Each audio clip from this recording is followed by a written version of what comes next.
Tell me, honey, does the rental fee include dialogue? Or did you just decide to improvise the icy words, sharp as a shard of broken glass, cut through the warm chatter in the ballroom? Mia Flores stood still.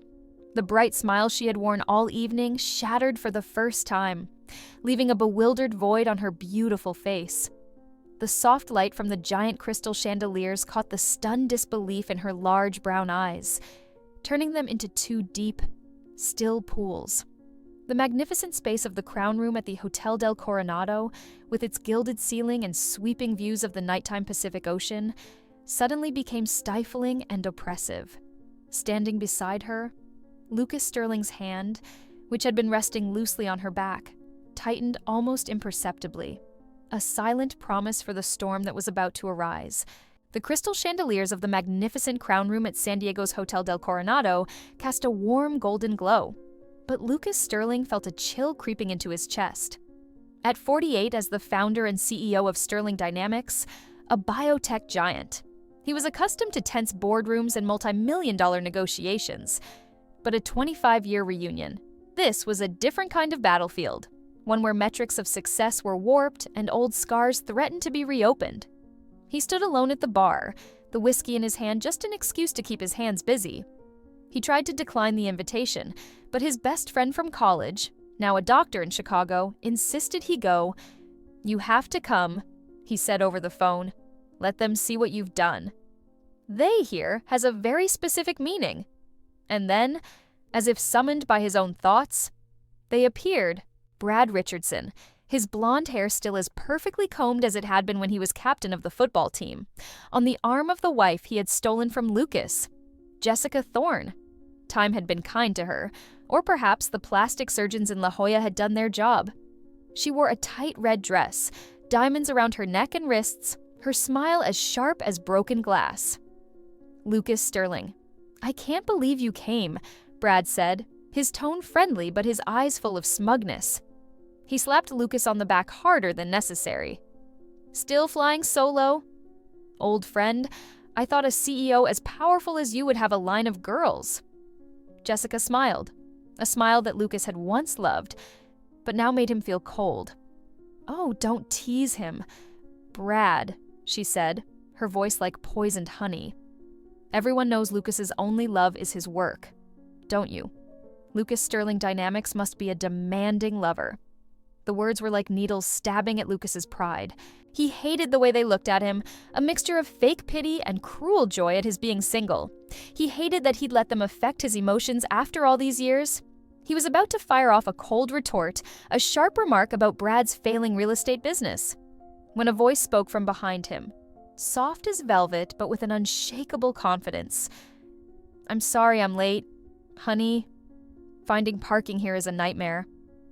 Lucas turned back, and for a moment, even he, the one who had orchestrated this whole drama, held his breath. Mia Flores stood there. She wasn't wearing diamonds or designer labels. She was wearing a simple emerald green silk dress that hugged her slim figure perfectly. Her long black hair was pulled back in a loose bun, leaving a few soft curls framing her oval face with warm brown eyes and naturally full lips. She wore no elaborate makeup, just a touch of mascara to accentuate her long lashes and a light coat of lip gloss. But she radiated a radiant beauty, an inherent elegance that no amount of expensive jewelry could buy. Silence fell over their small group. Brad and Jessica gasped, the smugness on their faces gone, replaced by a look of unconcealed shock. Their eyes darted from beautiful Mia to plain Lucas, then back to Mia, as if unable to reconcile the two images. Lucas regained his composure, a genuine smile, his first of the night, on his lips.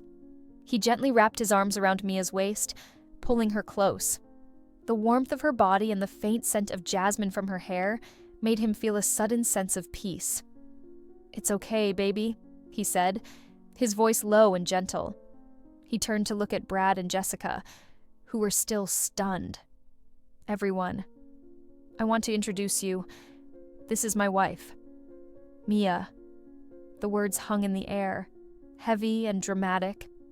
It was a carefully calculated lie, but as he said it, looking into Mia's trusting eyes. Part of him wished it were true. The act had only just begun, and Lucas knew the night would be long.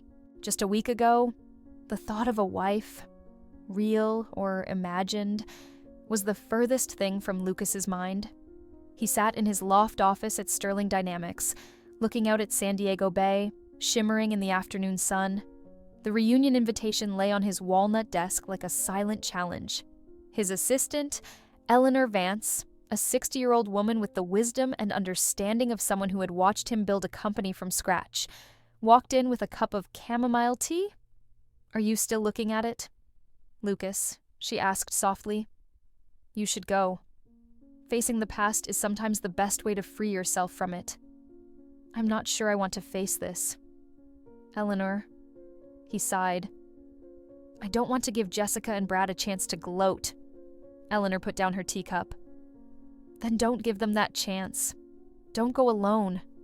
Find someone to go with. Someone smart. Someone beautiful. Someone who will make them speechless." The idea sounded ridiculous, but it planted a seed in Lucas's mind. That afternoon, on his way home, he stopped by The Grind, the coffee shop on the ground floor of his building. A daily habit. He usually just ordered a black coffee and left. But today, he lingered. And that's when he heard it. Mia Flores, the barista who always had a warm smile and remembered exactly how he liked his coffee, was standing in a corner, talking on the phone. Her usual smile was gone, replaced by silent tears rolling down her cheeks. "Mom, I don't know what to do," she whispered, her voice cracking with grief. "Insurance only covers part of it. I need another $50,000. Sophia's surgery can't be delayed." Lucas stood frozen behind a pillar, feeling like an intruder. He knew Sophia was Mia's sister from their brief conversations. He knew she had a heart condition, but he had no idea the situation was so urgent.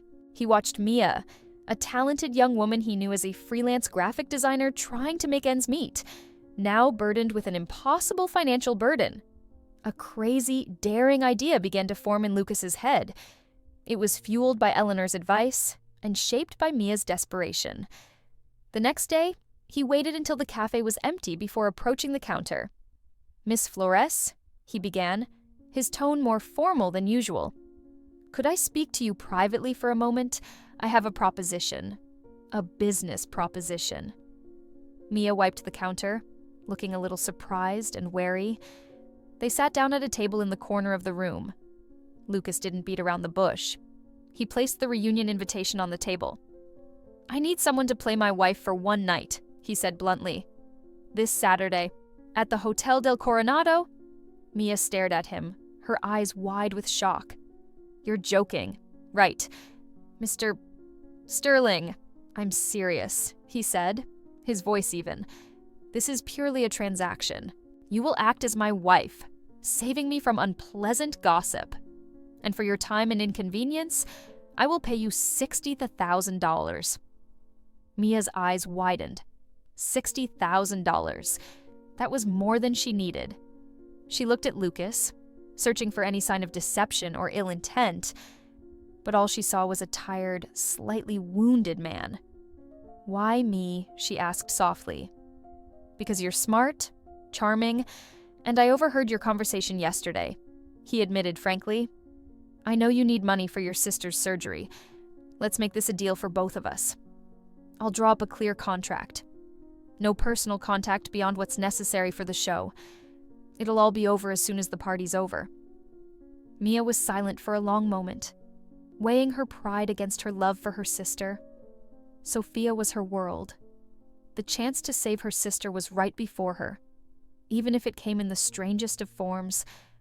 "I agree," she said, her voice more determined, "but on one condition. This is a job. You're my boss, and we have to make it look convincing." Lucas nodded, a sense of relief spreading through him. "Of course." The next few days passed in a whirlwind of preparation. They had several rehearsal dinners, where they constructed a backstory about how they had met through a design project for a charity Lucas's company sponsored, a blatant lie but plausible enough, and how they had secretly married. Lucas was impressed by Mia's intelligence and quick wit. She not only memorized the details, she fleshed them out, creating a vivid and believable story. He took her shopping. He had intended to take her to the most exclusive stores, but she had refused. "It's not like me," she said. Instead, she led him to a small boutique in the Gaslamp Quarter and picked out a jade green dress. Elegance isn't about the price tag. Mr. Sterling, it's about the confidence you have in wearing it. During those conversations, the walls between them began to crack. Lucas saw an artistic soul, a warm heart, and a strong will behind Mia's gentle exterior. Mia, on the other hand, realized that behind the CEO's cold, distant exterior was a lonely man, one still haunted by past traumas. A fragile, unexpected connection began to form between them, a connection that was not in the contract. Back in the ballroom, Mia was playing her part perfectly. She smiled charmingly at Lucas's old classmates, the names and stories he told her. She asked intelligent questions about their jobs and families, showing a genuine interest that made everyone instantly fond of her. She told the story of their meeting with a surprising naturalness, occasionally glancing at Lucas with a fake affection that was strangely convincing.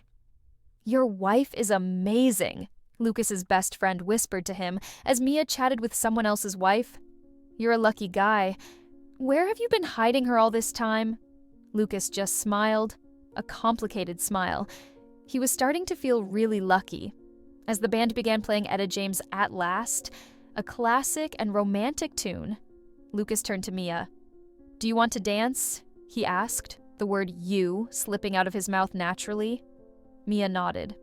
On the dance floor, under the dim lights, Lucas placed one hand on her waist, the other holding her soft hand. They moved to the music, surprisingly in sync. The distance between role and reality seemed to disappear. "Thank you, Mia," he whispered, his voice barely audible over the music. "You're doing better than I could have imagined." Mia looked up at him, her eyes sparkling in the lamplight. "Playing a good man's wife isn't that hard. Mr. Sterling," she replied, a mischievous smile playing on her lips. "Or should I start calling you Lucas?" "Please," he said. "Tonight, I'm just Lucas." Their dance was interrupted by Brad, who had made his way through the crowd to approach them. He wore his usual smug expression. "You two look happy," he said, his voice dripping with sarcasm. "But what about work?" "Lucas, I hear Sterling Dynamics is having trouble getting its new Alzheimer's drug approved. It looks like your competitor, Biogen, is one step ahead." It was a direct attack, designed to humiliate Lucas in front of everyone. Lucas felt his jaw tighten, but before he could respond, Mia spoke, her voice soft but sharp as a knife. "Oh, Biogen," she said, tilting her head gracefully. "Isn't that the company that's been under scrutiny for rushing clinical trials and ignoring safety protocols I've read about them? Lucas would never compromise patient safety for advantage. He believes that true success is built on a foundation of integrity and patience." Brad was stunned. He had not expected his beautiful wife to come up with such a sharp and knowledgeable rebuttal. Lucas looked at Mia, a wave of amazement and admiration rising within him. She was not just protecting him, she was embodying the values he had always stood for. Feeling the air become stuffy, Lucas gently held Mia's hand. "Let's go outside and get some fresh air, shall we?" Together, they stepped out onto the balcony overlooking the Pacific Ocean. The cool night breeze and the sound of the waves brought a sense of peace. Here, under the moonlight, they could temporarily take off their masks. "How did you know about Biogen?" Lucas asked, genuine curiosity overriding everything else. "Before I agreed, I did some research on you and your company," Mia admitted. "I couldn't play the wife of someone I didn't respect, and what I found, I was really impressed. Lucas." They were silent for a moment, listening to the waves. "What is your true dream?" Mia Lucas asked. For the first time, he really wanted to know about the person she was, not the character she was playing. Mia looked out at the ocean, her eyes dreamy. I want to open a small gallery, a place to showcase the work of young artists, talented people who don't have the opportunity. I want to create a space where art can reach everyone." She turned to look at him. "What about you? Besides running a successful company, what are your dreams?" Her question took Lucas by surprise. It had been a long time since anyone had asked him that. He began, hesitating. "I used to want to sail around the world. Before everything changed." He didn't need to say it. They both knew he was referring to Jessica.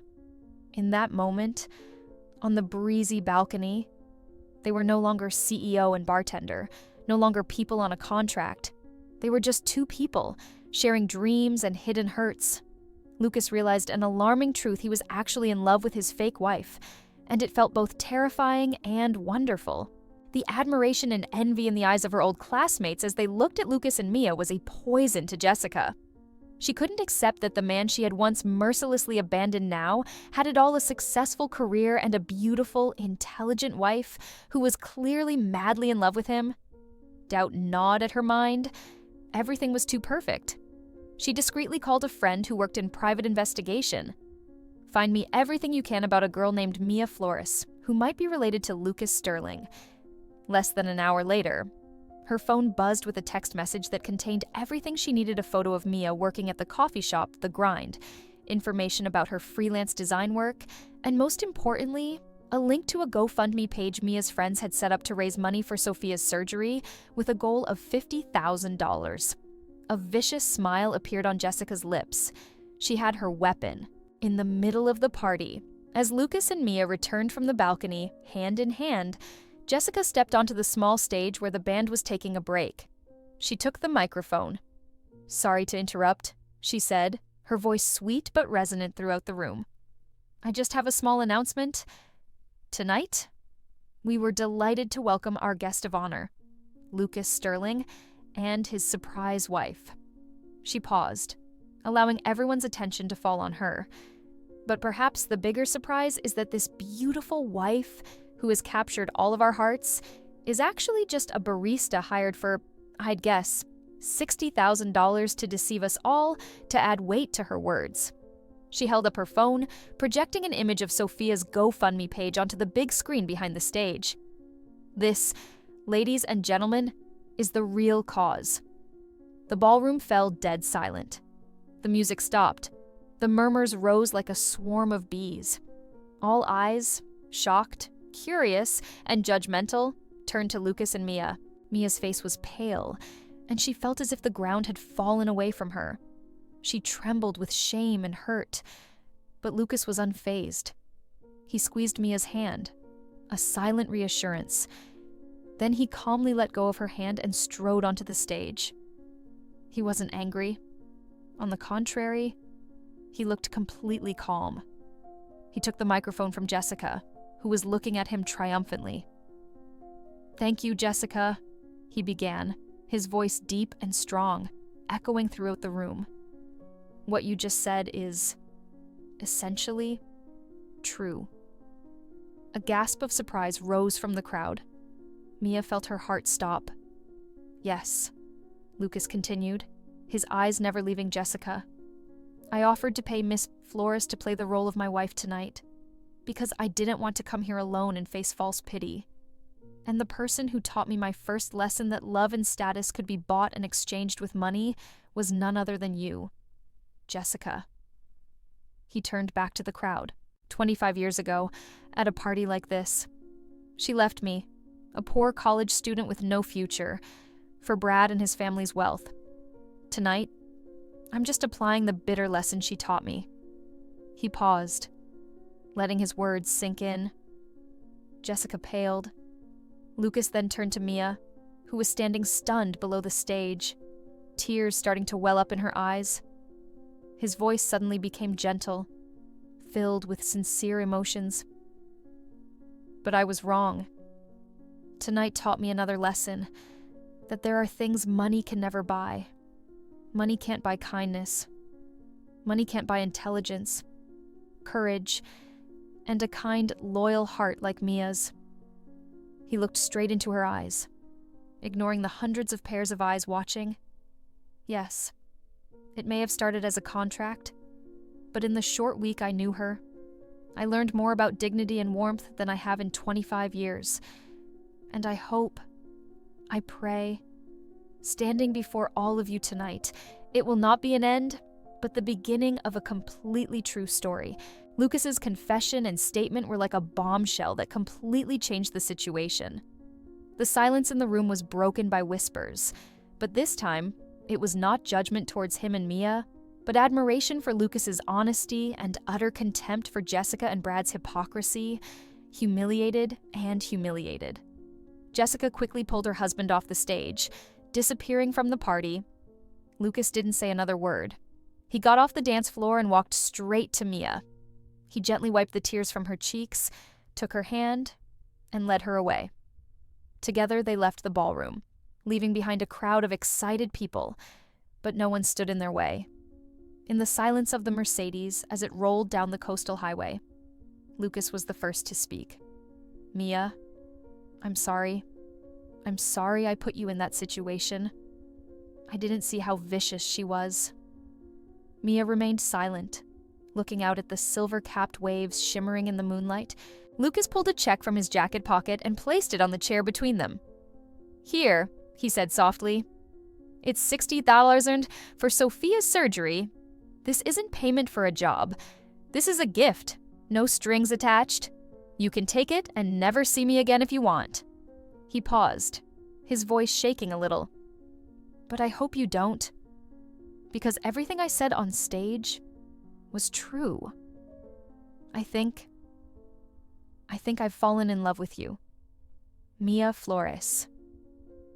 Mia turned back to look at him. Tears welled up again. But this time they were tears of emotion and happiness. She took the check. "I'll take it," she said, her voice still choked. "But it's a loan. I'm a designer, and I'll pay you back with my own work. I won't accept charity." She looked him straight in the eye, a small smile playing on her lips. "As for your feelings, I feel the same way. Lucas Sterling." Lucas felt as if a weight had been lifted from his shoulders. He pulled the car to a stop at a secluded viewpoint. They looked at each other in the dim light of the dashboard. No more words were needed.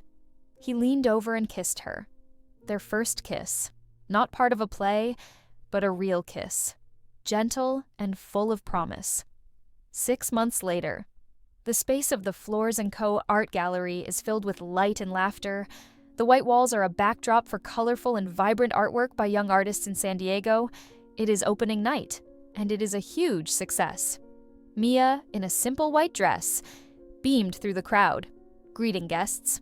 Her younger sister, Sophia, now healthy and energetic after a successful surgery, was helping her at the drinks counter.